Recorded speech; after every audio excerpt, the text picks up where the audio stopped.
ಜೀ ಕನ್ನಡದ ಅಮೃತಧಾರೆ ಧಾರಾವಾಹಿಯಲ್ಲಿ ಹೊಸ ತಿರುವುಗಳು ಎದುರಾಗ್ತಾ ಇದೆ.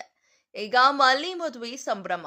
ಈಗ ಮಲ್ಲಿ ಮದುವೆಯಲ್ಲಿ ಹಲವು ಡ್ರಾಮಾಗಳು ನಡೆದಿವೆ ಎಂದರೂ ತಪ್ಪಾಗಲಾರದು. ಏಕೆಂದರೆ ಮಲ್ಲಿ ಮದುವೆ ಮಾಡಲು ಪ್ಲಾನ್ ಮಾಡಿದ್ದು ಕೆಡಿ ಜಯದೇವ್. ತಾನೇ ಛೂ ಬಿಟ್ಟ ವ್ಯಕ್ತಿ ಜೊತೆ ಮದುವೆ ನಡೆಸೋದು ಜೆಡಿ ಪ್ಲಾನ್ ಆಗಿತ್ತು.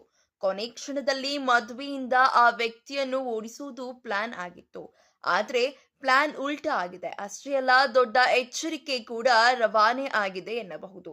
ಜೆಡಿಯು ಸುನಿಲ್ ಎಂಬಾತನನ್ನು ಮಲ್ಲಿ ಪ್ರೀತಿಸುವಂತೆ ಸೂಚನೆ ಕೊಟ್ಟು ಕಳುಹಿಸಿದ್ದನು. ಈ ಸೂಚನೆಯಂತೆ ಮಲ್ಲಿಯನ್ನು ಪ್ರೀತಿಸುವ ಕೆಲಸಕ್ಕೆ ಸುನಿಲ್ ಇಳಿಸಿದ್ದ. ಆದ್ರೆ ಮದುವೆಯಾಗುವ ಯಾವುದೇ ಪ್ಲಾನ್ ಇರಲಿಲ್ಲ. ಪ್ರೀತಿಸೋದು ಕೊನೆಯ ಕ್ಷಣದಲ್ಲಿ ಆಕೆ ತನ್ನ ಬಿಟ್ಟು ಹೋಗೋದು ಪ್ಲಾನ್ ಆಗಿತ್ತು. ಆದರೆ ಹಾಗಾಗಲಿಲ್ಲ. ಜೆಡಿ ಮಾಡಿದ ಪ್ಲಾನ್ ಕೊನೆಯ ಕ್ಷಣದಲ್ಲಿ ಕೈ ಕೊಟ್ಟಿದೆ ಎಂದೇ ಹೇಳಬಹುದು. ಸುನಿಲ್ ಯಾರು ಎಂಬ ವಿಷಯ ಮೊದಲು ಗೊತ್ತಾಗಿದ್ದು ಗೌತಮ್ಗೆ.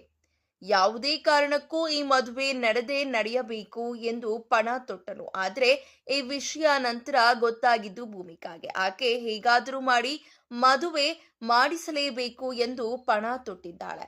ಕೊನೆಗೂ ಇವರ ಮದುವೆ ನಡೆದಂತೆ ಕಾಣಿಸುತ್ತಿದೆ. ಈಗ ರಿಲೀಸ್ ಆದ ಪ್ರೊಮೋದಲ್ಲಿ ಮಲ್ಲಿ ಕತ್ತಿನಲ್ಲಿ ತಾಳಿ ಕಾಣಿಸಿದೆ. ಹೀಗಾಗಿ ಮದುವೆ ನಡೆದಿದೆ ಎಂಬುದು ಸ್ಪಷ್ಟವಾಗಿದೆ. ಹೆಣ್ಣಿನ ಕಣ್ಣೀರು ಯುದ್ಧದ ಆರಂಭ ಎಂದು ಮಲ್ಲಿ ಎಚ್ಚರಿಕೆ ನೀಡಿದ್ದಾಳೆ. ಈ ಎಚ್ಚರಿಕೆಯನ್ನು ಆತ ಯಾವ ರೀತಿಯಲ್ಲಿ ತೆಗೆದುಕೊಳ್ಳುತ್ತಾನೆ ಎಂಬ ಕುತೂಹಲ ಈಗ ಮೂಡಿದೆ. ಜೆಡಿ ಇಷ್ಟು ದಿನ ಹಾಯಾಗಿದ್ದ. ಮುಂದಿನ ದಿನಗಳಲ್ಲಿ ಅದನ್ನು ಬದಲಿಸುವ ಎಲ್ಲ ಸಾಧ್ಯತೆ ಇದೆ. ಇದೇ ರೀತಿಯ ಸಿನಿಮಾ ಅಪ್ಡೇಟ್ಸ್ಗಳಿಗಾಗಿ ಹಾಗೂ ಸೀರಿಯಲ್ನ ಲೇಟೆಸ್ಟ್ ಅಪ್ಡೇಟ್ಸ್ಗಳಿಗಾಗಿ ಈ ಕೂಡಲೇ 2 ಮಿನಿಟ್ಸ್ ಟಾಕ್ ಯೂಟ್ಯೂಬ್ ಚಾನಲ್ ಅನ್ನು ಸಬ್ಸ್ಕ್ರೈಬ್ ಮಾಡಿ ಹಾಗೂ ಪ್ರತಿಯೊಂದು ನೋಟಿಫಿಕೇಶನ್ಗಳಿಗಾಗಿ ಪಕ್ಕದಲ್ಲಿ ಕಾಣ್ತಿರುವಂತಹ ಬೆಲ್ ಐಕಾನ್ ಅನ್ನು ಕ್ಲಿಕ್ ಮಾಡಿ.